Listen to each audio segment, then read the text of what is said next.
આજે આપણે વચ્ચે ગુજરાતના સુપ્રસિદ્ધ હાસ્ય લેખક શ્રી બકુલ ત્રિપાઠી આવ્યા છે.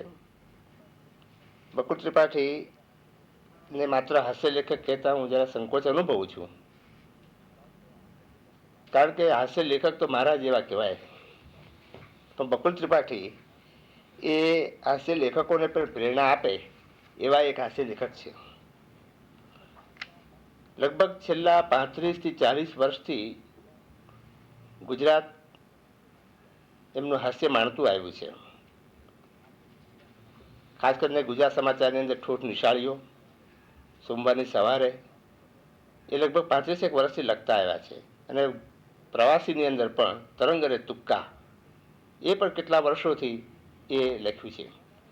એમ માનવામાં આવે છે કે ભારતની અંદર કદાચ આવો હાસ્ય લેખક અદ્વિતીય છે કે જે અઠવાડિયાના 7 આવા લેખો કન્ટિન્યુ લખતા જ હોય અને લોકો માણતા હોય. એમના પુસ્તકો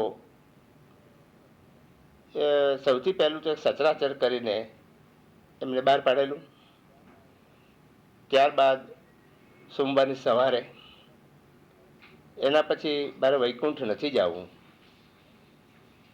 અને પછી ગોવિંદે માંડી એક ગોઠડી,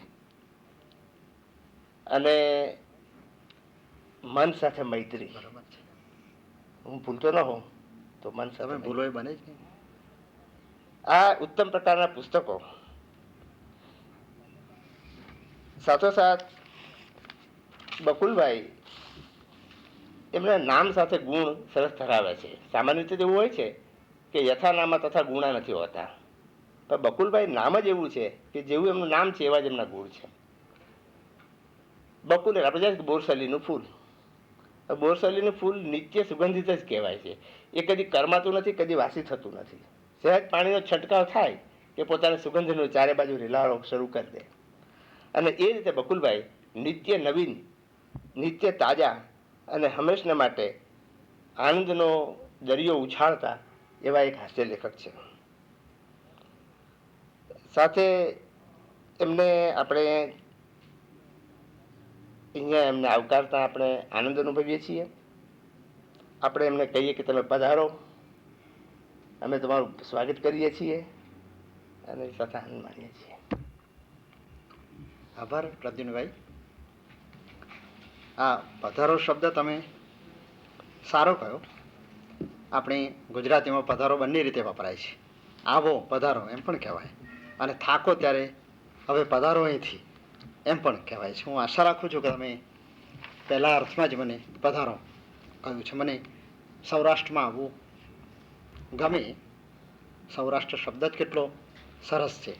સૌ શબ્દ એ સર્વને તો આવરી લે છે જ, પણ સૌ એટલે સૌભાગ્યવંતી માટે અથવા સૌભાગ્યવંતા માટે પણ વાપરીએ. એટલે જે સૌભાગ્યવંતો રાષ્ટ્રનો પ્રદેશ છે તે સૌરાષ્ટ્ર એવો અર્થ હું કાઢું. અને એટલું બધું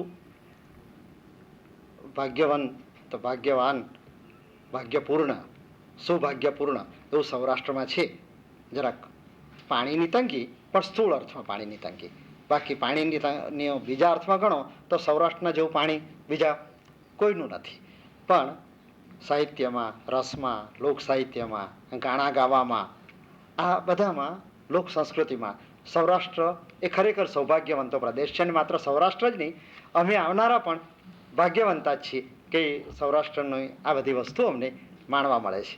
એટલે તમારું સ્વાગત હું સ્વીકારું છું, હોંશભેર સ્વીકારું છું. અમારે અમદાવાદ કરતાં અહીંયા સૌરાષ્ટ્ર માટે બહુ સાંભળ્યું છે. હજી 1-2 દિવસથી જ હું અહીંયા છું અને 1-2 દિવસે જોઈશ કાલે.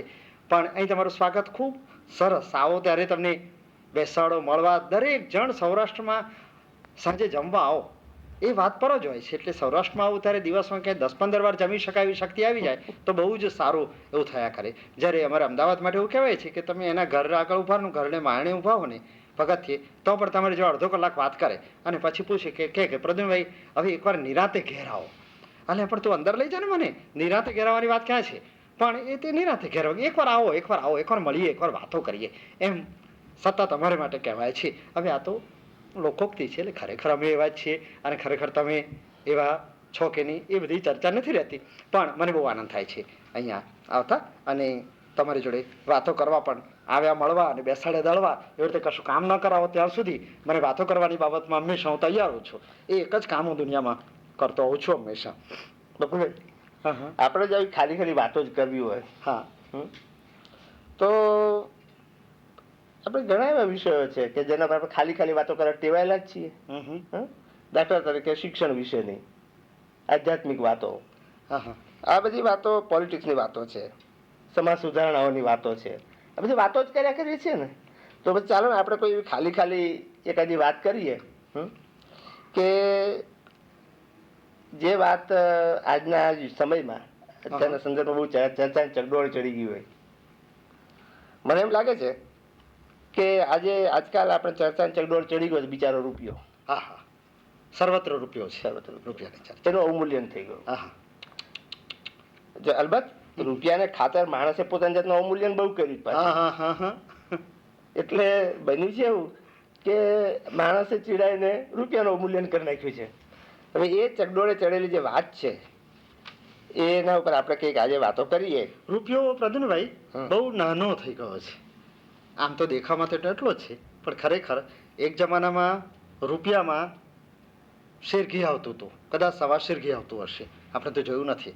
અને આજે ઘી 1 રૂપિયા ઉપર ચોપડાય એટલું ઘી લેવા માટે ઘણા બધા રૂપિયા લઈને જઈએ ત્યારે કઈ પત્તો ખાય. પણ માટે પેલી પંક્તિ લગાડવી પડે ને કે અર્જુન કાબે લૂંટ્યો વહી ધનુષ વહી બાણ.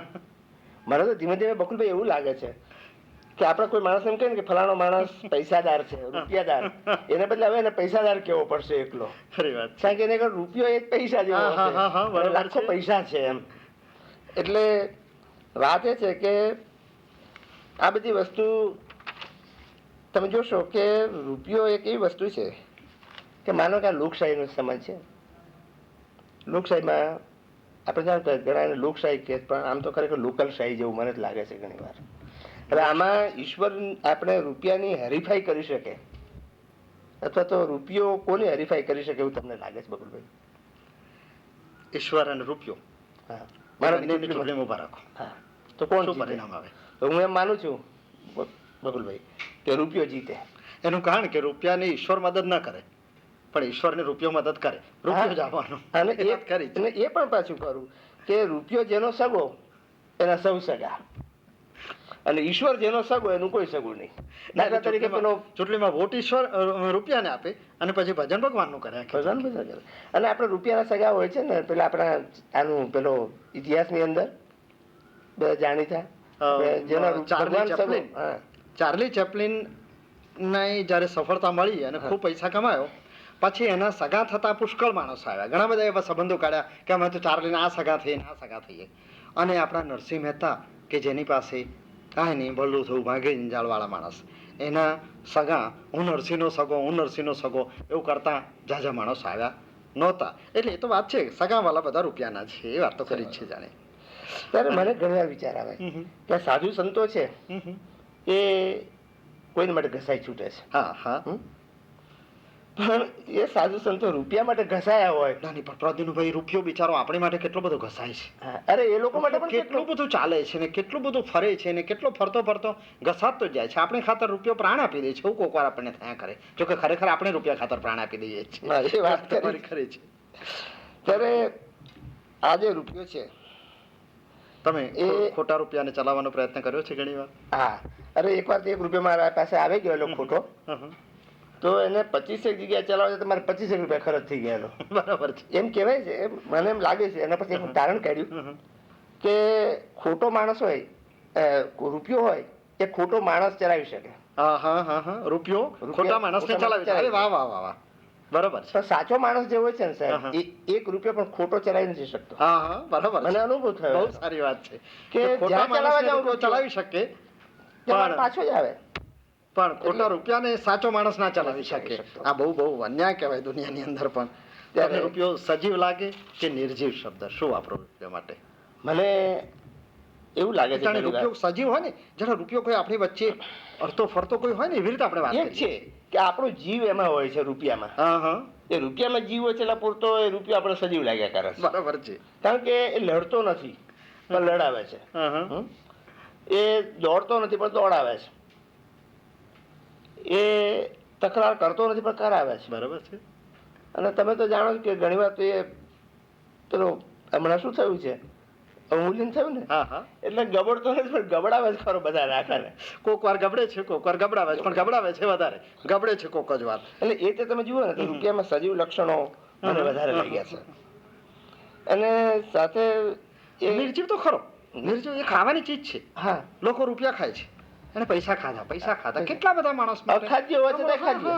ખાદ્ય છે, હોય છતાં ખાદ્ય છે, હા, એટલે ખાવાની વસ્તુમાં રૂપિયો ગણી જાય છે. ત્યારે મને એક વિચાર આવે છે કે મોહમ્મદ તગલક હા હા હા હા. ગાડો કહેવાયો કેમ, તો કે ભાઈ એને પેલા ચામડાના સિક્કા ચલાવ્યા. હા હા. તે એટલા માટે કે ખવાય નહીં. ખવાય ને પણ કૂતરા ચાવી જાય ખવાય ને, નહીં. કૂતરા ચાવી જાય એટલે આપણે ગાણો ગણ્યો. પણ મને એમ થાય છે ઘણી વાર બકુલભાઈ કે મોહમ્મદ તગલક ચામડાના સિક્કા ચલાવે હા એને આપણે ગાણો કેવો, હા હા. આપણે ગાણો એને ગાંડો કરવાનો આપણો અધિકાર નથી હો. એનું કારણ મુખ્ય એ છે કે આપણે પાછા કાગળ ના ચલાવીશ કે ગાયો ચાવી જાય છે. હવે એને આપણે કઈ રીતે ગાણો ગણવો તમે મને કહો. નહીં, ખરેખર રૂપિયાની પાછળ બધા જ ગાળા થનારા છે. અને જે ગાળા હોય છે ખરેખર તે એકલા જ એવા છે કે જે રૂપિયાની પાછળ ગાળા થતા નથી. ગાળા માણસ આગળ રૂપિયો નાખીએ તો એની પરવા ના કરે, અને રહ્યા માણસ આગળ રૂપિયો નાખીએ તો એ રૂપિયા ખાતર ગાળો થઈ જાય. આ કરામત દુનિયામાં છે સર્વત્ર. એટલું છે કે ઈશ્વરનું સ્થાન જે છે અને એનું સ્વરૂપ એ અલગ અલગ જગ્યાએ આપણે કલ્પ્યું છે, અલગ અલગ એના રૂપો કલ્પ્યા છે. એવું રૂપિયાની બાબતમાં તમને લાગે છે? રૂપિયાની પૂજા કરીએ છીએ આપણે. હું ધારું છું દિવાળીના દિવસોમાં આખી રૂપિયાની પૂજા કરવાનો આપણે ત્યાં રિવાજ છે. એટલે ખરેખર ભગવાનની પૂજા આખી જિંદગી કરીએ છીએ, આખા વર્ષ કરીએ છીએ, અને રૂપિયાની એક દાડો કરીએ છીએ, પણ મનથી આખું વર્ષ રૂપિયાની પૂજા કરીએ છીએ અને ભગવાનની બેસતા વર્ષને દાડે એક જ વાર કરીએ છીએ. આ બાબતમાં પણ રૂપિયો સર્વત્ર જાત જાતના એકબીજાથી વિરોધ એવા ખ્યાલો ઊભા કરે છે. આવો જ એક ખોટો રૂપિયો જે તમે જાણો ને ક્યાં મૂક્યો હોય, લગભગ આવ્યો ક્યાં મૂક્યો હોય, તમે ક્યાં માનો? પ્રભુને ચરણે. પ્રભુને ચરણે. ખોટી વસ્તુ દુનિયામાં પૂજાય છે. જે નાળિયેર, કારણ કે પ્રભુ પંગુ લંગાય તે ગરીમ. હા, મૂગાને બોલતા કરે છે અને લંગડાને ચાલતા કરે છે, તો એ પરમેશ્વર આ ખોટાને તું સાચો કરી નાખશે એમ કરીને ખોટા માણસો સાચા પ્રભુ આગળ ખોટા રૂપિયા મૂકે છે. બરોબર છે. અને એનું કારણ છે કે તમે આમે તમે જુઓ કે જે નાળિયેર હોય જેમાં પાણી ના હોય ખોટા હોય એ નાળિયેરને મોતી બોતી લગાડી અને એનો શોકેસમાં મૂકીએ, અને બિચારા જે ખરેખર પાણીથી ભરેલા છે એ તો વધેરાઈ જાય છે. એટલે ઘણી વાર એવું બને છે. આ જો ને આપણા શ્રોતાઓમાં કેટલા બધા સાચા માણસ હોય છે, એ બિચારા ઘેર બેઠા છે, અને આપણે બે ખોટા માણસો ટીવી પર બધું લાંબુ ભાષણ ખોટા છીએ, વાત સાચી છે. ખોટા છીએ એ વાત તો સાચી છે. ચાલો, ખૂબ આનંદ થયો તમારી જોડે વાતો કરતા.